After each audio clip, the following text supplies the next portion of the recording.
Hey, it's Les from the TV Dudes. This week, I chat with actor Han Soto about meeting his idols, playing a villain, and the fun of working on a project like Cobra Kai. It's a great interview, and I hope you enjoy.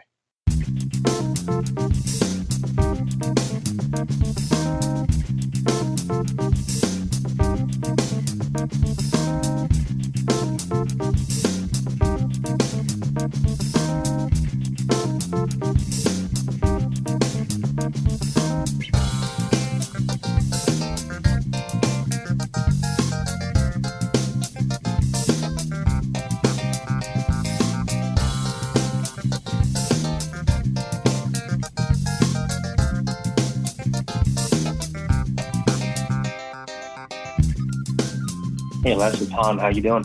Doing great. Thank you so much for making time today. I really appreciate it. So I just got to finish Cobra Kai. I feel like I'm probably behind most of the nation on this, actually, having not binged it immediately upon it dropping. But in doing my research to get ready for this interview, hey, you're an incredibly busy guy. Your bio is amazing for as villainous as you as your character can be on those episodes.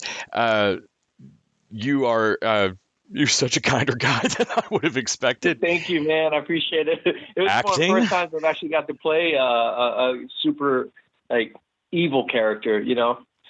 And can you talk a little bit about? I assume. I mean, it's hard to judge spoilers on a show that drops all at once, but I don't want to ruin it for folks. But can you talk a bit about the audition and getting on the show, getting into that character? Yeah. I actually my first audition ever was for a bartender in that role in one of the roles in Cobra Kai, and it was the guy that was directing it is Lin Odang, who's directing a ton of awesome films. And I met him in New Orleans, and I was hoping to get on that show. It's always nice to be on directed with someone that you've worked with before, you know. So I was kind of bummed that I didn't get that character, just because you never know how many auditions are going to come across your desk. Mm-hmm. But when this one came across, I mean, it was, you know, they wanted a evil, cunning Vietnamese soldier and fluent in Vietnamese. So I speak like 3 different dialects of Vietnamese. So and I read and write. So it was perfect. I think the universe aligned it pretty well. And you know, we did that in October 2019. Before all this COVID stuff happened, so the timing was just perfect. But yeah, I booked this off the tape. So, in looking at your bio, you were clearly a curious kid, reading encyclopedias and just had to be generally enjoying learning. When did acting first kind of come across your path, and what made that become something that helped recharge you or that you enjoy doing? You know what? I've always kind of liked telling stories, whether it be through acting or just kind of directing and writing and drawing stuff on my notepad. But the kind of launch point was when I got on set as an extra for a Madden commercial, and I got bumped to a principal. It was with Drew Brees and Sean Payton. And I realized that I could actually make a living out of it. So that kind of made me re-scramble all of the cards and you know, lay out what my path is going to be. Mm-hmm. And acting, man, it's crazy because all of the stuff I've done, I've actually never stepped foot in LA. I stepped foot in LA once for Nightcrawler and got all the way to the finals. You know that movie with John Hurwitz. Yeah, but I mean, I don't mind losing a role to Riz Ahmed, so that dude's the man. Yeah, God. You're in good company there. Yeah, good company. Yeah, but no, I mean, I've done everything. I'm fortunate enough to do everything in the Southeast, where my family is in New Orleans. So, you know, I got a pretty funny story. Like I packed my car actually to go to LA, and on the bridge I-10, I actually got a call that I booked all the films that I auditioned for over the course of the past 3 months, and I literally turned the car around and unpacked. Man, yeah. I mean, I'm in Central Texas. I've driven out to LA once, and you saved yourself a lot of Texas there. Dude, that El Paso drive sucks, man. There's just nothing. It's like what is it? 700. So is it 700 miles on that green sign? And that thing just doesn't go down fast enough. Yeah, I swear that sign's sarcastic. I mean, they're just messing with you. Put like 4,000 miles on my. I live in Colorado now, so I went from Colorado to New Orleans, and then drove up to DC to spend time with my family, and we went right back around and came through Houston. So I kind of got a feel for, hey, let's not go to El Paso. That drive sucks. It's just so boring. Can you tell me a little bit about, I know you do a lot of philanthropic work. Can you talk a little bit about moving past that, I'm gonna give a little bit to charity, I'm gonna help out here and there, to really getting involved with an organization? Yeah. I mean, it's like at this point in my career, I kind of you develop a voice, and man, honestly, if anybody comes to me and says, hey, we need help, I will donate my time to come in and do any kind of consulting work, because I have a little bit of business background. Mm-hmm. So I'm able to go into some of these organizations and just help kind of identify some weak points in the organization. I just got called to be on chair of one of the board members for Giving Back in Action, and I'll send you a link to that. Cool. That organization, and it's actually my agent's daughter who started it. And she went to Haiti. Dude, I might be messing this up. So I'm thinking, did she go to Haiti or did she go to Africa? I can't remember. But she got malaria nonetheless, and she really got into healing. And she just recently invited me to be one of the board members on this charity. So I'm pretty excited about that. We like to give back wherever possible, man. That's great. Do you feel like that business background helped you when you were getting ready to go make acting a bit more of a serious pursuit? 100%. Marketing, it's all about branding, right? And branding my career in terms of, first thing was I had to make sure that my core group was solid.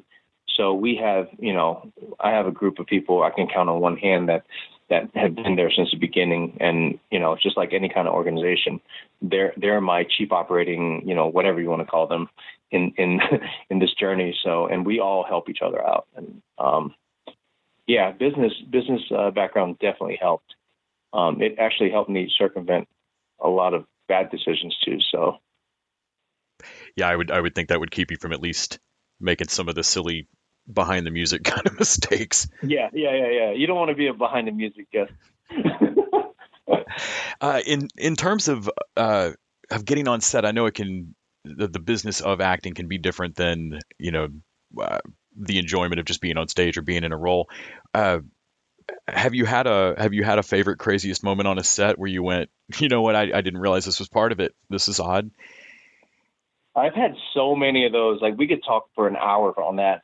I've had situations, I've seen Jack Black walk into the next room and just FaceTime his son. That was a nice, sweet moment, and I have a 7-year-old daughter now. So it's just like, okay, it doesn't have to be all about acting. There's a human element to it that you kind of have to have a balance on. Mm-hmm. And I've seen situations where, Mark Ruffalo just, eased the nerves of a fellow castmate who was very nervous. So, and it was just me, Mark, and, the other person in the van. And I just thought that was an awesome thing. So I think every set and like the journey of getting that job, there's a great story behind it. When I met Harrison Ford. Yeah. It was Ender's Game. Yeah. Yeah. And it was my first time ever meeting him. He came up and put his hand out and said, "I'm Harrison." So I know who you are. And he said, and I said, "I'm Han." And he goes, "Oh, I know." And he walks away. He walks away and he turns around and he goes, "Soto, really?" Yeah, it was great.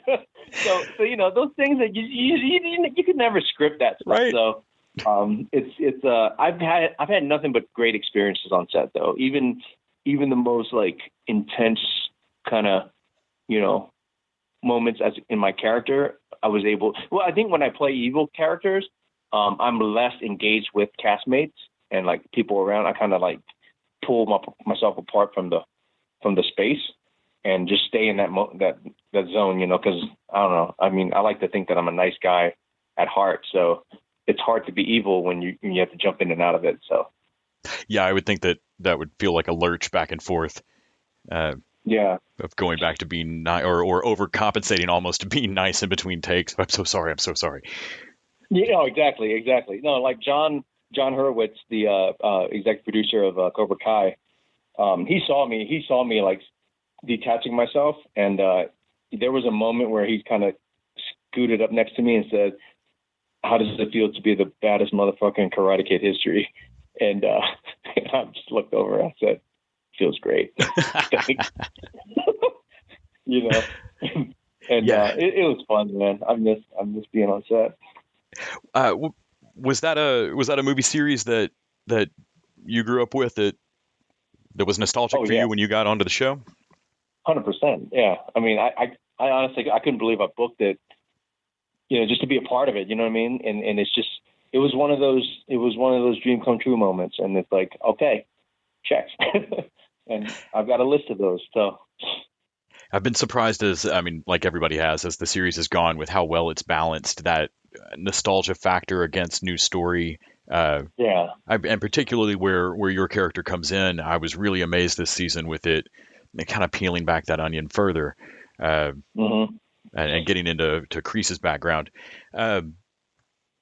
In terms of playing villains or playing heroes, have you had a favorite role or a favorite moment that you've ever gotten to do as an actor where you just went, okay, that role, that moment, that was really fun to do professionally? Cobra Kai is one, obviously, and the other one, I think it's Evil. I think it's the Evil characters. The other one I did was it was a TV series, In an Instant, and it was bouncing back and forth between true events and recreations of it. Mm-hmm. And it was about 4 Vietnamese kids meaning 17 to 21, who robbed like a Good Guy store in San Francisco back in the 90s. And it's a true story. It was one of the largest hostage takedown in history, U.S. history. And I actually flew out to San Quentin to like meet the guy who survived, and ask him why he did it. So I love that character because I really dug into that. Oh man, yeah, that's some deep research to get to do. Yeah, it was nice. It was nice to be able to, kind of have the resource to do that, and I'm glad I did because, you just don't know. You're creating these characters as an actor. Did he surprise you as far as what you might have thought gut instinct the motivation was versus? He did. And there was a lot of regret, and there was a lot of like, I just wanted to be heard type dialogue. And you can see the pain in his eyes. I mean, it was intense for me, man. Like, even though there was a glass separating us, it was same accent as my guy on Cobra Kai. Yeah. That's wild. It's fun.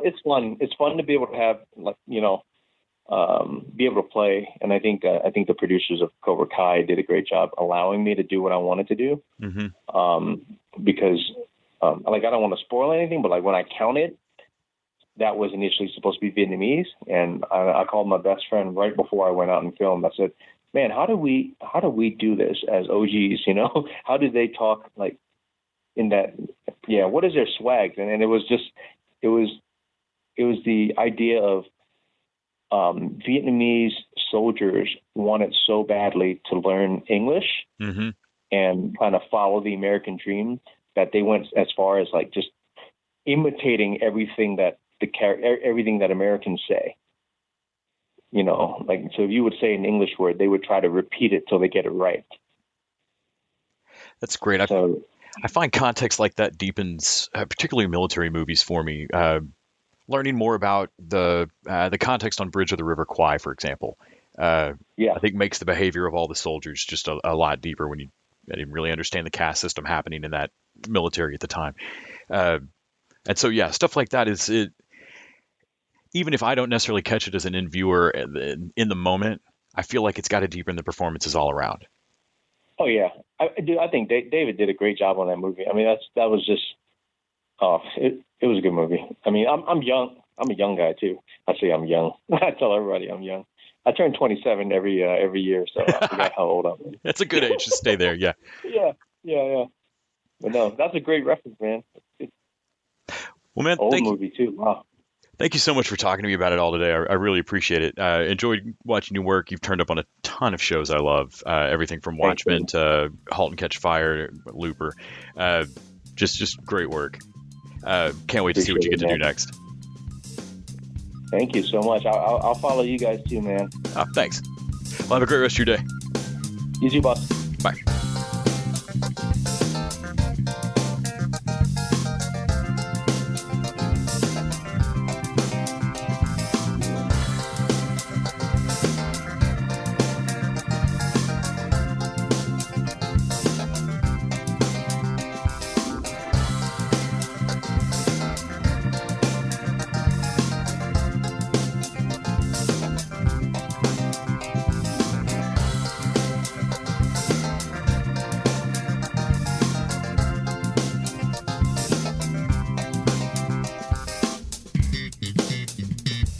TV Dudes is an independently run podcast out of Austin, Texas. We are exclusively listener supported. If you'd like to help us out, go to patreon.com/TVDudes. You can also find us on Facebook, Twitter, and Instagram at TV Dudes. All the music for our show is done by our friend and original TV Dude, Gregory J. Amani Smith. To find out more about us, go to thetvdudes.com. I'm Randy Lander. I'm Les Weiler. And I'm Kyle Scott. Thanks for listening.